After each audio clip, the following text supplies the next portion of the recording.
I wanted to be an actress because my father is. Dans le tourbillon des loges, une chaise, un miroir, des mèches blondes qui tombent comme une pluie décidée, Anya Cheese accepte que l'on coupe court. Pas un caprice, un manifeste. Quelques minutes plus tard, le carré net attrape la lumière, affine le visage et la silhouette se transforme en personnage, celui qu'exige Prada.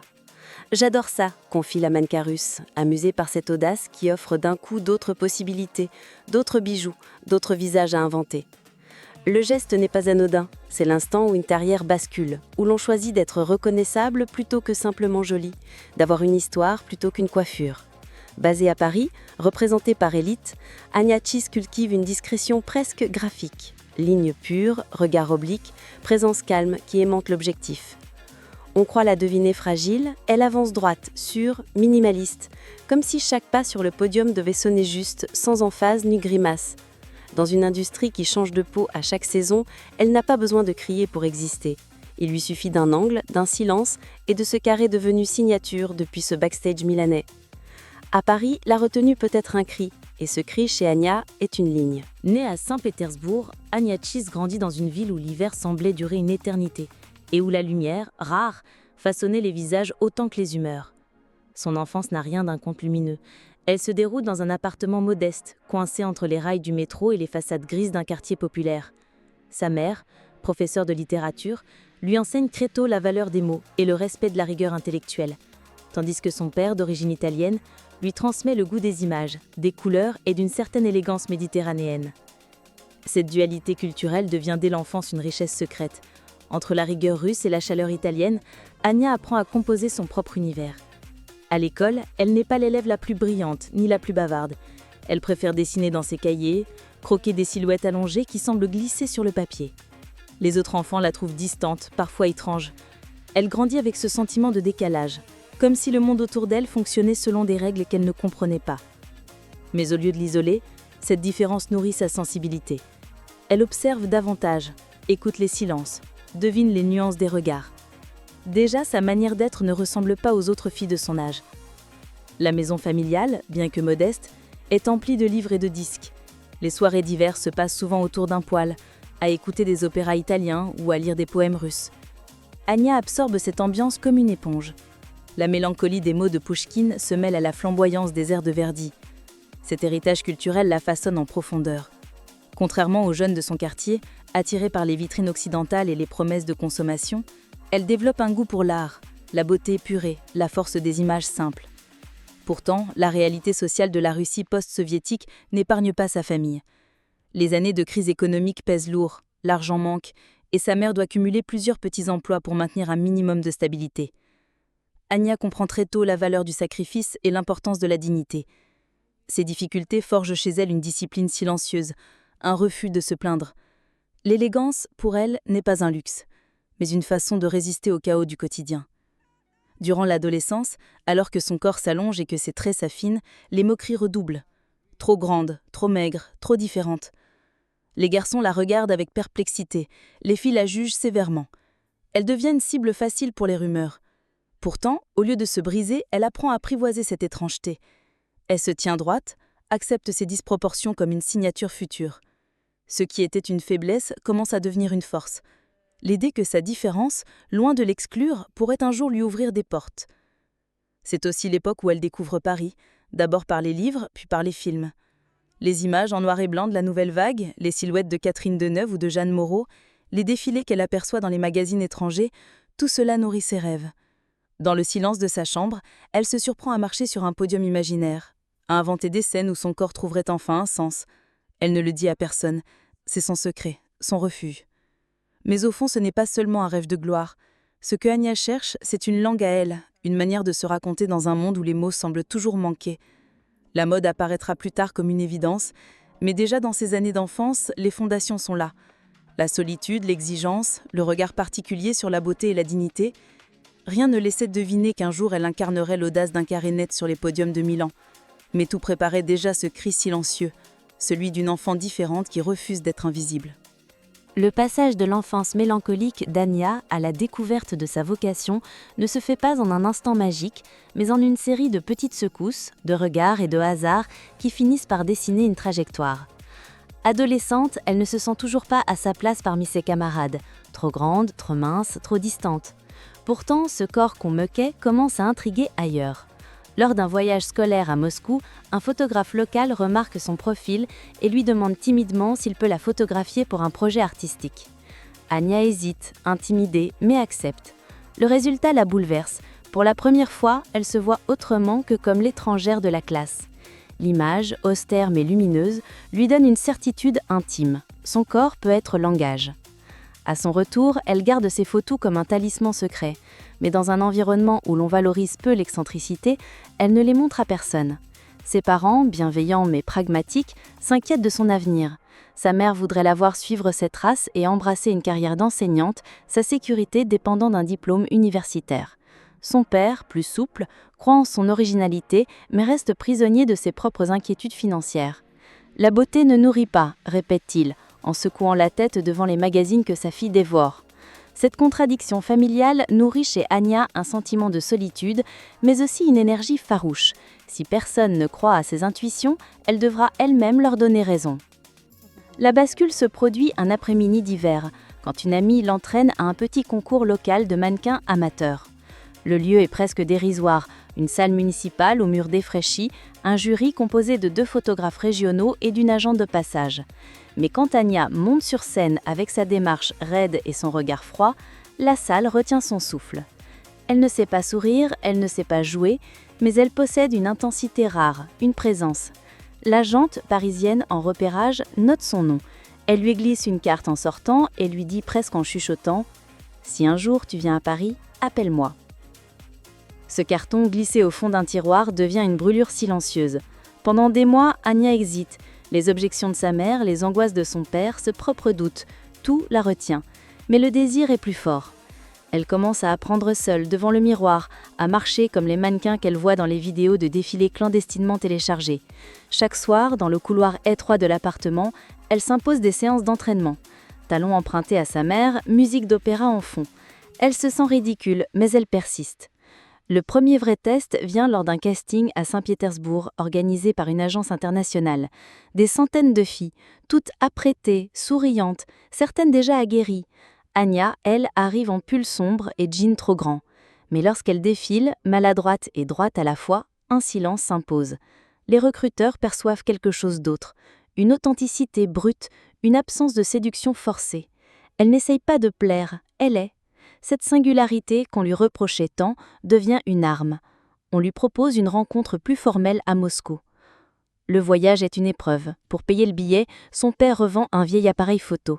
Sa mère se tait, inquiète mais résignée. À Moscou, l'attente est longue, les autres candidates nombreuses. Quand enfin vient son tour, on lui demande de marcher, de poser, de regarder l'objectif. Elle tremble, mais son regard est fixe. L'agent parisien, le même qu'il avait remarqué des mois plus tôt, sourit. « Tu as quelque chose qu'on ne fabrique pas », lui dit-il. Cette phrase reste gravée. De retour chez elle, Anya sent que plus rien ne sera comme avant. Pourtant, l'opportunité de partir à Paris n'est pas immédiate. Les visas, l'argent, l'organisation, autant d'obstacles. Pendant près d'1 an, elle vit dans un entre-deux. Elle enchaîne les petits castings locaux, pose pour quelques photographes indépendants, toujours dans l'ombre, toujours sans certitude. Mais chaque séance la renforce, affine ses gestes, sculpte son personnage. Elle apprend à maîtriser le silence de son visage, à transformer sa réserve en magnétisme. Le départ pour Paris se fait enfin après des négociations familiales douloureuses. Sa mère, malgré ses craintes, finit par céder. « Si tu ne le fais pas maintenant, tu le regretteras toute ta vie. » Son père, plus discret, lui glisse dans la main un carnet et un stylo, écrit « N'oublie pas d'où tu viens ». Avec une valise trop légère et une poignée d'adresses griffonnées, Anya prend le train puis l'avion. Elle quitte la neige russe pour le ciel gris de Roissy, avec dans le regard la même intensité froide qui avait arrêté le jury à Moscou. À Paris, tout est brutal. La langue, la vitesse, la concurrence. Les premiers jours sont marqués par la solitude et la peur. Mais Anya comprend vite qu'elle n'a pas traversé tant d'obstacles pour reculer. Elle rappelle l'agente, celle du concours. Le rendez-vous est fixé dans un bureau d'élite rue Saint-Honoré. Quand elle pousse la porte, tremblante mais droite, elle a conscience que sa vie commence. Ce n'est pas encore la gloire, ce n'est pas encore les podiums, mais c'est le moment où tout devient possible. Le moment où une adolescente moquée pour sa différence devient une jeune femme prête à imposer son étrangeté comme une beauté nouvelle. Les débuts parisiens d'Anya sont faits de couloirs étroits, de salles d'attente bondées et d'heures passées à observer d'autres filles au regard assuré. Elle, au contraire, reste silencieuse, presque en retrait. Mais c'est précisément cette réserve qui attire l'attention. Un jour, au casting d'un défilé Prada, alors qu'elle s'avance sans sourire et avec ce carré net adopté quelques heures plus tôt en backstage, le silence se fait. Les recruteurs notent aussitôt son nom, elle n'a pas besoin d'effets, son visage et son allure parlent seuls. C'est une entrée fracassante, celle qui inscrit son nom dans les carnets des directeurs de casting. Milan, Paris, New York, en quelques mois, son agenda s'embrase. Elle enchaîne les défilés pour Prada, Dior, Givenchy, Balenciaga. Son allure minimaliste, presque austère, correspond parfaitement à l'esthétique d'une mode en quête de lignes pures et de visages singuliers. Anya n'offre pas le charme facile, elle impose une image, celle d'une mannequin dont la froideur devient magnétisme. Chaque apparition est marquée par ce regard oblique qui hypnotise l'objectif. Les photographes la réclament, les rédactrices de mode la décrivent comme une énigme. La consécration arrive lorsqu'elle apparaît dans les pages de Vogue et de Numéro. Les clichés révèlent une intensité rare. Anya ne joue pas, elle incarne. Sa discrétion hors podium contraste avec sa puissance en image. Les maquilleurs parlent d'elle comme d'une toile parfaite. Les stylistes louent sa docilité élégante, et pourtant, derrière cette docilité apparente, elle garde une forme de distance. Comme si elle acceptait de prêter son corps et son visage, mais jamais son âme. Son défilé le plus marquant reste celui de Prada, lorsqu'elle ouvre le show avec son carré blond coupé net, symbole d'une transformation radicale. La presse internationale s'en empare. Cette fille inconnue hier devient le nouveau visage à suivre. Pour Anya, l'expérience est vertigineuse. Sous les projecteurs, elle découvre la force d'une identité créée presque malgré elle. Ce carré, imposé par un coiffeur pressé en backstage, devient sa signature, son manifeste silencieux. Mais l'apogée n'est pas seulement dans les podiums. Anya s'impose aussi dans les campagnes publicitaires, notamment pour des marques de luxe italiennes et françaises. Son image circule sur les panneaux des grandes capitales, figée dans des poses sobres mais intenses. Elle devient l'incarnation d'une élégance froide, presque inatteignable. Ce succès fulgurant lui permet d'envoyer de l'argent à sa famille restée à Saint-Pétersbourg, geste discret mais chargé de sens. Derrière la mannequin internationale, il y a toujours l'enfant des appartements modestes. La mode pourtant est une machine exigeante. Les journées de shooting s'enchaînent, les voyages laissent peu de répit. Anya se découvre une endurance surprenante. Son luthisme devient une arme. Alors que d'autres cherchent à séduire les photographes ou à s'imposer en coulisses, elle se contente d'être là, présente, droite. Et c'est cette présence muette qui frappe. Elle n'a pas besoin de parler, son visage fait tout le travail, confie un styliste parisien. À cette époque, Anya a une ascension qui semble irréversible. Chaque saison, son nom figure parmi les tops attendus. Chaque magazine veut son portrait. Elle n'a pas encore la notoriété tapageuse de certains mannequins stars, mais elle possède une aura particulière, celle de l'inaccessible, de la silhouette qu'on reconnaît sans l'entendre. Pour les créateurs, elle incarne une forme de pureté visuelle, une absence de compromission. Pour le public, elle reste une énigme insaisissable. Son sommet est peut-être atteint lorsqu'elle défile lors d'une Fashion Week parisienne où elle enchaîne Chanel, Dior et Givenchy en l'espace de 3 jours. Les critiques saluent sa capacité à se transformer, d'une froideur architecturale chez Prada à une féminité vaporeuse chez Dior. Elle s'adapte sans jamais perdre sa singularité. Son nom circule comme une promesse d'avenir, une étoile en pleine ascension. Mais derrière l'éclat, Anya garde ses distances. Elle ne fréquente pas les soirées mondaines, refuse les interviews superficielles. Sa vie privée demeure hors champ, volontairement. Cette discrétion nourrit sa légende autant qu'elle la protège. Au sommet de sa carrière, elle choisit déjà de ne pas tout donner, de préserver une part de silence dans un univers qui exige l'exhibition. C'est cette retenue alliée à son image hypnotique qui fait d'elle plus qu'une simple mannequin, une figure, une apparition qui, chaque fois qu'elle entre sur le podium, rappelle que la mode n'est pas seulement un vêtement, mais un langage. Et Anya, au sommet, en est l'une des voix les plus mystérieuses. Au sommet de sa carrière, alors que tout semblait se dessiner dans une ligne ascendante parfaite, Anya Chizais a choisi une voie inattendue, celle de la retenue, du refus, de la résistance subtile. Dans un univers où les mannequins sont souvent poussés à tout accepter, elle a construit son identité en posant des limites. Sa différence n'était pas seulement dans son visage taillé pour l'objectif, mais dans ses décisions, dans ce qu'elle refusait de céder. L'exemple le plus marquant reste cette campagne publicitaire pour une marque de luxe mondiale qui exigeait d'elle une mise en scène jugée provocatrice, réduisant son corps à un simple objet de désir. Le cachet était énorme, de quoi assurer plusieurs années de stabilité. Pourtant, Anya a dit non. Elle savait que ce refus pouvait la priver de contrats futurs, mais sa fidélité à elle-même comptait davantage que la gloire immédiate. Pour elle, un mannequin ne devait pas seulement porter un vêtement, mais incarner une vision. Et cette vision, elle la voulait digne. Sa résistance ne s'arrêtait pas là. Elle a aussi refusé de modifier son visage ou son corps pour se conformer à des tendances éphémères. Quand certains directeurs artistiques insinuaient qu'un nez plus fin ou des lèvres plus pleines l'aideraient à devenir une star mondiale, Anya restait de marbre. « Mon visage et ma langue », aurait-elle confié à un ami proche. Et cette langue, elle refusait qu'on la déforme. Cette obstination a parfois entraîné des tensions, mais elle lui a permis de devenir une référence de singularité. Une mannequin qui ne se plie pas au diktat. Sa discrétion elle-même relevait d'un choix de résistance. Dans une époque où les réseaux sociaux commençaient à redéfinir la célébrité, elle n'a jamais voulu transformer sa vie privée en spectacle. Alors que d'autres publiaient chaque instant de leur quotidien, Anya ne partageait rien. Pas de selfie en backstage, pas de confidence intime. Ce silence volontaire, loin de la rendre invisible, alimentait le mystère. Elle imposait l'idée qu'une carrière pouvait se bâtir sans se livrer en pâture au public. Cette attitude lui valut parfois des critiques. Certains journalistes la qualifiaient de froide, d'inaccessible, mais d'autres y voyaient une force, la preuve qu'une mannequin pouvait exister par la seule puissance de son image sans se transformer en personnage médiatique. Les jeunes filles qui la suivaient discrètement y trouvaient une leçon de dignité. On peut refuser, on peut tracer sa propre ligne, même dans un milieu qui valorise la soumission. Plus profondément encore, la différence d'Anya résidait dans son rapport à la mode. Pour elle, le podium n'était pas une vitrine de séduction, mais une scène de théâtre. Elle marchait comme on déclame un poème, avec gravité, parfois avec une mélancolie qui détonnait dans l'exubérance des shows. Cette interprétation singulière a marqué des créateurs qui voyaient en elle une muse atypique. Un styliste parisien dira un jour « Elle ne sourit pas mais elle raconte ». En refusant certaines opportunités, en préservant son intégrité, Anya a tracé un chemin parallèle, moins tapageur mais plus cohérent.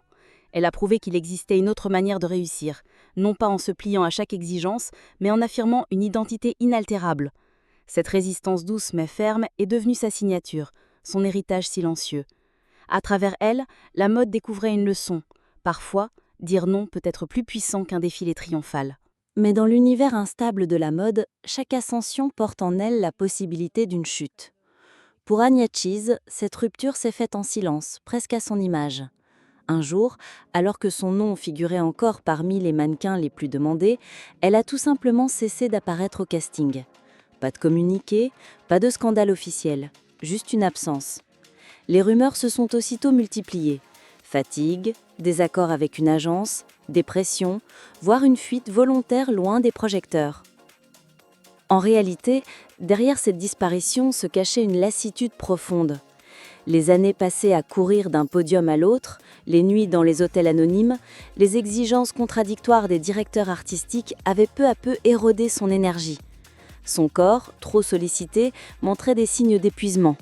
Elle avait déjà résisté aux compromis moraux, mais résister à l'usure physique et psychologique était plus difficile. Un incident a cristallisé cette fragilité. Lors d'un shooting à New York, elle s'est effondrée, victime d'un malaise dû à l'épuisement. Les médecins ont conseillé un repos prolongé. Ce qui pour d'autres n'aurait été qu'une pause temporaire est devenu pour elle un point de non-retour. Elle n'a jamais vraiment repris le rythme. Ce retrait a surpris l'industrie, mais n'a pas suscité le scandale attendu. Fidèle à son tempérament discret, Anya a choisi de s'effacer sans bruit, laissant derrière elle des images fortes mais incomplètes.